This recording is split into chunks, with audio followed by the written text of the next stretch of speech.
Jangan lupa subscribe di YouTube channel Metro TV News dan juga nyalakan notifikasinya.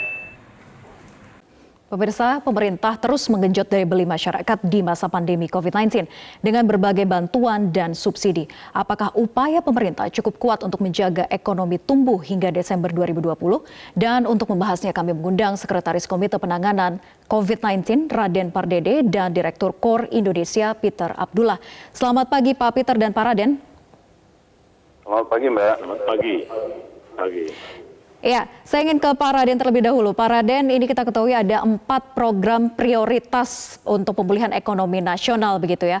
Namun dari 4 ini, mana yang diyakini bisa menjadi stimulus untuk mendorong daya beli masyarakat yang saat ini sedang sangat menurun? Begini, tadi mungkin sudah didiskusikan dan dibicarakan tentang bantuan sosial ya. Tadi ada beberapa yang disebutkan juga itu di samping PKH, program Keluarga Harapan, ada bentuk bantuan sosial berupa sembako yang itu terus akan diluncurkan sampai dengan bulan Desember. Kemudian juga ada bansos produktif, di mana bansos produktif adalah pemberian sebesar 2,4 juta rupiah kepada super mikro kita, dan itu diberikan secara gratis sampai dengan Desember. Tentu di samping itu akan ada juga nanti kredit yang sangat murah sekali diberikan kepada pengusaha super mikro tadi itu, dan jumlahnya adalah untuk 12 juta orang. Kemudian juga ada subsidi gaji yang juga tadi sudah dibahas yang diberikan sebesar 600.000 per bulan untuk 4 bulan ke depan, dan diberikan pada bulan ini sampai dengan awal minggu depan ini diberikan sebesar 2 bulan gaji ya, atau 2 bulan kali 600.000 1,2 juta.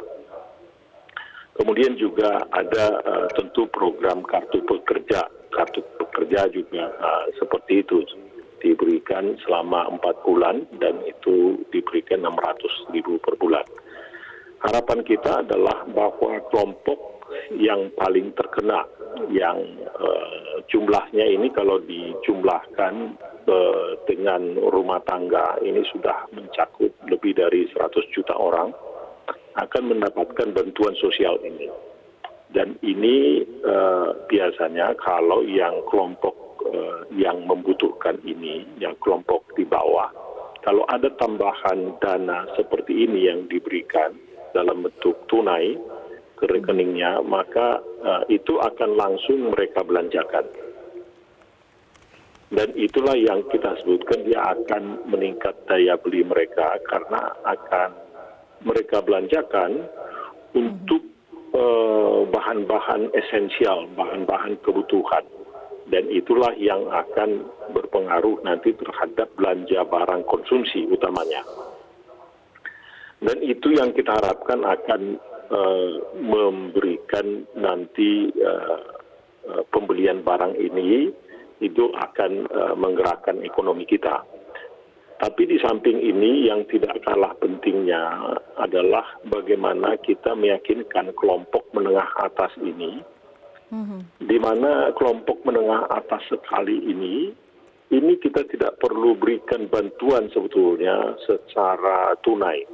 Mereka tidak butuh itu sebetulnya. Yang mereka butuh adalah sebetulnya adalah pemulihan kepercayaan mereka terhadap pengelolaan kesehatan.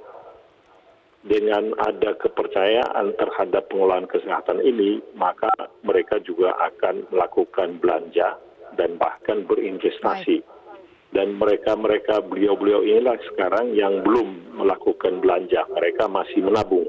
Dan itu terlihat dari data di perbankan, di mana terjadi kenaikan tabungan kelompok ini.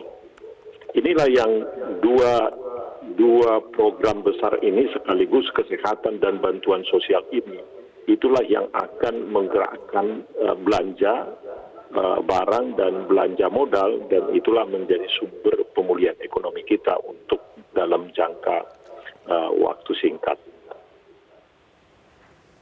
Baik, Pak Raden, saya ingin ke Pak Peter. Pak Peter, tadi disampaikan ada 2 program prioritas yang digenjot oleh pemerintah begitu ya, yang diharapkan ini bisa menjadi stimulus untuk memulihkan daya beli masyarakat. Tapi kalau Anda lihat dari 2 program ini, apakah diyakini memang bisa mendorong daya beli masyarakat, khususnya bagi mereka kalangan menengah ke bawah? Ya Mbak, tadi sebenarnya sudah disampaikan dengan sangat jelas oleh Pak Raden apa saja yang sudah dilaksanakan atau yang akan terus dilaksanakan oleh pemerintah untuk membantu masyarakat terdampak. Ya. Nah, tetapi ya, yang perlu sekali kita pahami bahwasanya bantuan-bantuan itu tetap merupakan bantuan. Ya. Jadi tidak bisa menggantikan keseluruhan daya beli yang hilang. Saya sangat sederhana sekali untuk menggambarkannya. Ya.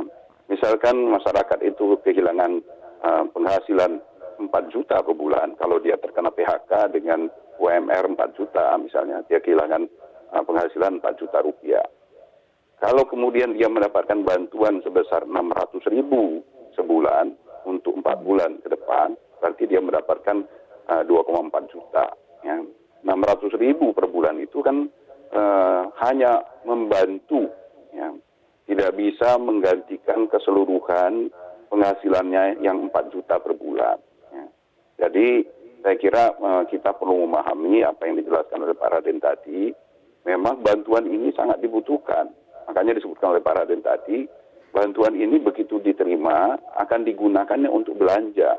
Karena mereka harus belanja, harus konsumsi untuk bertahan hidup.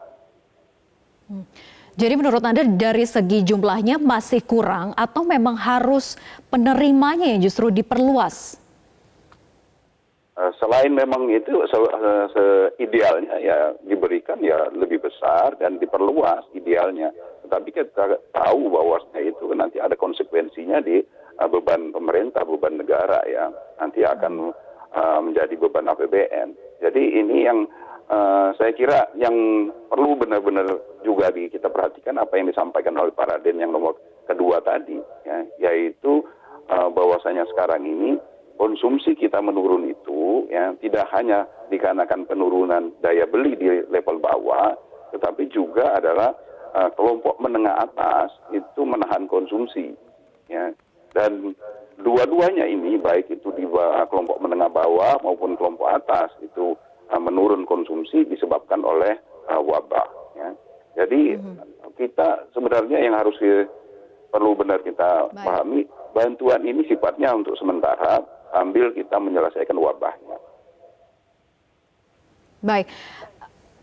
Kelompok menengah atas menahan untuk mengeluarkan dananya, menahan untuk berbelanja. Kemudian apa yang bisa dilakukan sebetulnya bagi pemerintah, Pak Peter, untuk bisa mendorong daya beli masyarakat dan meyakinkan bahwa saat inilah waktunya untuk berbelanja dan ini ditujukan untuk bisa mengatur perputaran ekonomi di Indonesia? Inilah yang saya selalu kritisi. Kita terlalu terburu-buru ingin kembali normal, ya, ingin kembali seperti dulu. Ya. Selama wabahnya masih menghantui masyarakat kita, seperti yang disampaikan oleh Pak Raden tadi, masih ada kekhawatiran terkait dengan kesehatan, itu kita tidak mungkin bisa kembali normal. Ya. Jadi apa yang dilakukan oleh pemerintah harus kita apresiasi, ya, itu adalah memang harus dilakukan, yaitu memberikan bantuan untuk kita bisa bertahan ya, di tengah wabah. Ya. Wabahnya harus selesai dulu untuk kita bisa kembali normal. Nah, jadi yang dilakukan oleh pemerintah kalau menurut saya sudah sangat tepat. Itu memang harus dilakukan, memberikan bantuan kepada masyarakat. Tetapi kita mendiskon ekspektasi kita. Kita tidak mengharapkan bahwasanya dengan adanya bantuan-bantuan itu perekonomian kita kembali seperti normal. Baik, nah Pak Peter, Anda dikatakan bahwa terburu-buru begitu ya pemerintah untuk bisa memulihkan untuk ekonomi, khususnya mendorong daya beli masyarakat di tingkat kelas menengah atas. Namun kita bahas lagi nanti usai jeda, tetaplah bersama kami di Metro Pagi Prime Time. Dan pemirsa, kita lanjutkan perbincangan bersama dengan Raden Pardede dan Direktur KOR Indonesia Peter Abdullah. Saya ke Pak Raden lagi. Pak Raden, tadi dikatakan bahwa terlalu terburu-buru untuk bisa mendorong kalangan menengah atas untuk mau berbelanja, sedangkan penanganan kesehatan di Indonesia ini masih diragukan. Bahkan dikatakan kita nomor 4 terbawah begitu ya untuk pemulihan kesehatan terkait dengan penanganan COVID-19. Bagaimana tanggapan Anda? Begini, saya pikir itu kesimpulan Anda, Pak Peter tidak menyatakan seperti itu tadi ya. Tapi nggak apa-apalah. Jadi memang seperti tadi adalah tugas pemerintah adalah memberikan bantuan kepada yang paling membutuhkan. Ya. Perlu digarisbawahi juga tadi bahwa memang apa yang diberikan oleh pemerintah itu nggak antara kalimat bantuan dengan mengganti itu dua hal yang berbeda. Jadi untuk menggantikan tadi pekerjaan yang hilang atau pendapatan yang hilang itu, rasanya pemerintah tidak mungkin. Tapi memberikan bantuan supaya saudara-saudara kita yang di bawah itu tetap bisa bertahan, itulah yang kita lakukan. Dan ini kita akan lakukan terus sampai dengan selesai COVID-19 ini. Jadi memang kita harus mengkalibrasi ekspektasi kita bahwa masa sekarang adalah masa bertarung, masa berjuang. Dan itu bukan hanya Indonesia yang mengalami, seluruh dunia. Jadi hampir seluruh dunia yang penduduknya besar, ya kecuali mungkin Cina, ya itu mengalami perjuangan seperti sekarang ini. Kita lihat di Amerika, kemudian India, Brasil, kita, Rusia juga mengalami hal seperti ini. Ya mungkin juga Cina adalah satu kekecualian. Jadi yang kita mau sebutkan di sini, memang kita belum normal. Dan normal ini mungkin kita hanya bisa kembali nanti sesudah wabah atau vaksin kita bisa atasi ya. Dengan adanya vaksin nanti, kita baru bisa mengendalikan wabah ini. Baru bisa kita berjalan ke arah normal. Jadi untuk sementara memang masyarakat kita itu juga nggak boleh diiming-imingi dengan ekspektasi yang berlebih. Bahwa sekarang kita masih dalam perang melawan wabah ini. Naik turun bisa terjadi. Kita perlu tahu bahwa wabah second wave atau third wave itu terjadi. Ya, karena wabah itu sendiri namanya COVID-19 ini mutasi. Mereka itu bisa berubah dan melakukan penyesuaian-penyesuaian dengan keadaan baru. Nah inilah yang penting kita ketahui bahwa wabah ini yang kita tidak bisa lihat musuh kita ini dan juga berubah-ubah, maka kita pun di pemerintahan, di komite juga sekarang ini pusing untuk bagaimana kita, artinya kita berjuang keras bagaimana kita melakukan satu movement atau dinamika baru untuk menghadapi wabah ini. Dan itu kita lakukan terus sebetulnya.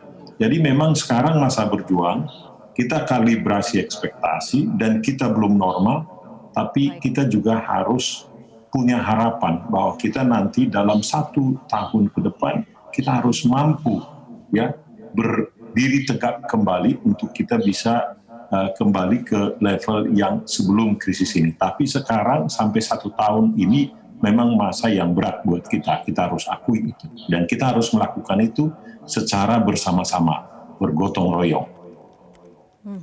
Artinya saat ini pemerintah realistis begitu ya untuk fokus memulihkan bagaimana kalangan menengah bawah untuk bisa bertahan dengan kucuran dana dari pemerintah. Sedangkan untuk menengah atas masih harus difokuskan bagaimana untuk pemulihan kesehatannya. Begitu Pak Raden? Kira-kira begitu, karena tadi itu kelompok atas ini kan yang sebetulnya berbelanja sangat besar sekali, termasuk bepergian. Ya, biasanya weekend mereka bepergian, apakah ke Bali, melakukan lawatan ke sana kemari, berbelanja barang. Nah, sekarang ini mereka belum melakukan ini. Baik. Tapi itu terjadi tren ini bukannya hanya di Indonesia, seluruh dunia seperti ini. Jadi kita harus memahami keadaan yang tidak normal ini. Ya. Baik, saya ke Pak Peter. Pak Peter, tadi dikatakan Pak Raden bahwa saat ini realistis saja pemerintah untuk bisa bagaimana membantu kalangan menengah bawah untuk bisa bertahan di tengah masa pandemi COVID-19 dengan kucuran dana dari pemerintah. Sedangkan kalangan menengah atas ditunggu bagaimana untuk bisa memulihkan kesehatan terkait dengan wabah ini. Kalau menurut Anda, apakah memang ini adalah hal yang sangat realistis dilakukan saat ini? Atau ada stimulus lain yang bisa dilakukan untuk bisa mendorong juga kalangan menengah atas untuk mau bergerak dan bukan hanya saving tapi mau untuk spending ataupun juga belanja? Iya, maksud saya memang kita harus realistis dan kita harus mendiskon ekspektasi kita. Ya. So, kan ini penyebabnya kan wabah ya. Di tengah wabah ini penurunan konsumsi, penurunan investasi, ekspor itu adalah sesuatu kewajaran ya, sebuah kenormalan ya. Jadi apa yang disampaikan oleh Pak Raden tadi saya sangat sependapat ya. Jadi apa yang dilakukan oleh pemerintah itu lebih kepada tujuannya adalah meningkatkan daya tahan masyarakat kita maupun daya tahan dari dunia usaha. Oleh karena itu ekspektasi kita ya dari bantuan-bantuan itu ya adalah bahwasanya bantuan-bantuan itu benar-benar bisa membuat kita bisa bertahan hidup dan dunia usaha kita tidak kolaps ya. Karena kalaupun kita sudah bisa bertahan ya, maka itu adalah sebuah keberhasilan. Dengan kita bisa bertahan, maka kita akan mampu untuk melakukan recovery cepat ketika wabahnya sudah berlalu. Jadi kalau seandainya kita memperkirakan wabah ini bisa kita selesaikan di akhir tahun nanti ya, maka yang harus benar-benar kita harapkan dari bantuan-bantuan pemerintah itu sampai dengan akhir tahun nanti masyarakat kita masih bisa bertahan hidup, stay alive ya. Demikian juga dengan semua dunia usaha kita. Sehingga dengan demikian pada awal tahun depan ya, ketika wabahnya itu sudah berlalu, vaksin sudah diproduksi secara massal dan didistribusikan, maka tahun depan kita bisa recovery dengan sangat cepat. Jadi intinya kita perlu mendiskon harapan kita dari apa yang sudah dilakukan oleh pemerintah. Apa yang dilakukan oleh pemerintah itu adalah sesuatu yang sangat baik, tetapi kita jangan berharap bahwasanya bantuan-bantuan itu bisa mengembalikan sepenuhnya daya beli masyarakat, bisa mengembalikan sepenuhnya konsumsi masyarakat. Penurunan ekonomi adalah sebuah kewajaran jadinya, ya. Dan ya, dengan walaupun demikian kita masih bisa berharap bahwasanya masyarakat kita bisa bertahan, dunia usaha kita masih bisa bertahan. Baik, Pak Peter tadi juga sempat dikatakan oleh Pak Raden bahwa kondisi pandemi ini sangat dinamis begitu ya, bahkan pemerintah juga pusing bagaimana mencari cara untuk bisa mendorong confident ataupun juga kepercayaan diri bagi kalangan menengah atas untuk mau berbelanja begitu ketika memang kondisi kesehatan masih sulit untuk ditangani. Tapi kalau Anda lihat bisa tidak dimungkinkan ketika kondisi ekonomi kita juga harus digenjot karena kita harus realistis juga, kuartal 3 sebentar lagi sudah di ujung mata begitu. Bagaimana cara untuk menggenjot ini? Apakah hanya cukup dengan kucuran dana dan membuat bertahan ya kalangan menengah bawah untuk bisa hidup di tengah pandemi ini? Ya, pengertian menggenjotnya itu Mbak yang harus kita definisikan ya, kita pahami bersama apa yang kita maksudkan menggenjot ya. Selama wabah ini terjadi ya, penurunan ekonomi adalah sebuah keniscayaan. Ya. Yang kita maksud mungkin adalah bagaimana kita menahan kontraksi ekonomi. Selama wabah itu penurunan ekonominya ya adalah sesuatu yang tidak mungkin kita elakkan. Ya. Tetapi kita bisa menahan pelemahannya, kita bisa menahan penurunannya, yaitu melalui program-program yang sudah dilakukan oleh pemerintah. Kita yang berekspektasi ini yang seharusnya mendiskon ekspektasi kita. Ya. Kita tidak bisa kembali normal, sepenuhnya normal. Nah, jadi dengan demikian ya kita bisa mengapresiasi apa yang sudah dilaksanakan oleh pemerintah. Penurunan ya, contohnya misalnya sekarang ini adalah yang menjadi isu kan selalu adalah di tengah kondisi sekarang ini, triwulan 3 pertumbuhan ekonomi kita diperkirakan akan negatif. Ya. Dan kemudian kita akan mengalami resesi. Jadi yang perlu kita siapkan adalah resesi adalah sebuah yang tidak bisa kita hindari, tetapi yang perlu kita apresiasi walaupun kita mengalami resesi, tetapi pergerakan ekonomi itu sudah mulai kembali, ya. Ekonomi sudah mulai bergerak kembali, ya. Masa-masa yang terdalam, ya, kontraksi ekonomi terdalam itu sudah lewat. Ya. Jadi arah kita ke depan itu adalah perbaikan. Arah ke depan itu adalah kita bangkit kembali. Dan untuk itu saya kira saya sependapat dengan apa yang disampaikan oleh Pak Raden, membutuhkan upaya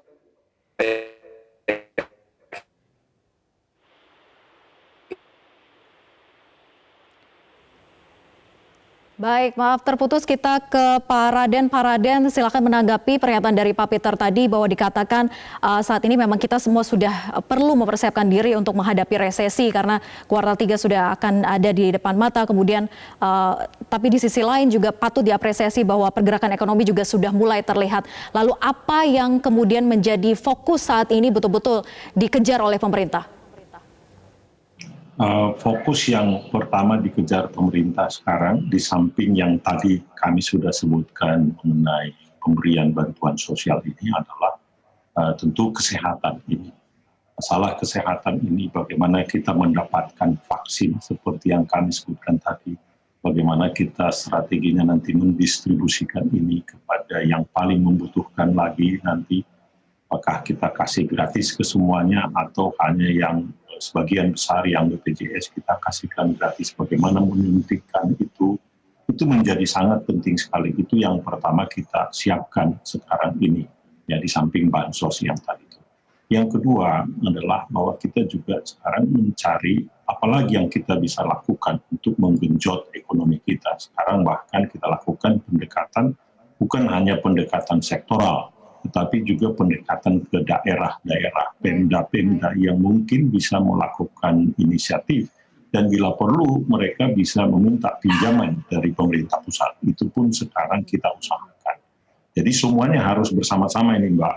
Ya, dan semua juga harus bersama-sama menjaga diri yang disebutkan dengan 3M, memakai masker, kemudian menjaga jarak, mencuci tangan, itu adalah partisipasi daripada masyarakat.